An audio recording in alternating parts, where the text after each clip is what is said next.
আসসালামু আলাইকুম, কেমন আছেন সবাই? তো আমি ভালো আছি আলহামদুলিল্লাহ। একটা জিনিস শেয়ার করি আপনাদের সাথে। আমার মেয়ে কালকে দুপুরবেলা পড়ে গেছে। কাটা রাস্তা ছিল, একটু কাজে বাইরে হয়েছিল বৃষ্টির সময়। তো ভাবছে বৃষ্টি নাই, হয়তো পানিও নাই। এখন আইসা দেখে পানি, এখন অনেক দূর ঘুরে আসবে, এদিক দিয়ে চলে আসছে। আসার পরে একটু গর্ত ছিল, গর্তের মধ্যে পড়ে হাতে আর পায়ের গিরালিতে, হাতের গিরালিতে ব্যথা পেয়েছে অনেক জোরে। আল্লাহর রহমতে তেমন কিছু হয় নাই, তারপরেও তো ভয়। তো নিয়ে গেলাম হসপিটালে। নিয়ে যায়, সারা রাত তো ব্যথায় কাঁদছি, ফুলে গেছে। এখন এক্স রে করালাম, সাথে সাথেই দিয়ে দিছে।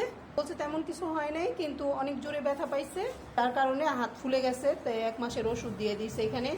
এর মধ্যে ডাক্তার বলে দিছে এটা দিয়ে রাখতে হবে হাতে, তারপর দিয়ে গরম পানি ছ্যাঁকা দিতে হবে, মুভ দিতে হবে। ব্যাগটা আমার ঘরেই ছিল, আমিও হাত ভাঙার রুগী, এই ব্যাগটা রেখে দিছি। তা আজকে এই ব্যাগটাই কাজে লাগালাম। আল্লাহ কারে কখন কি দেয় কেউ বলতে পারে না। তো ভাবছি বাসায় যেহেতু আছে আর কিনবো না। আর মেয়ের জন্য একটু সবাই দোয়া করবেন যাতে তাড়াতাড়ি সুস্থ হয়ে যায়।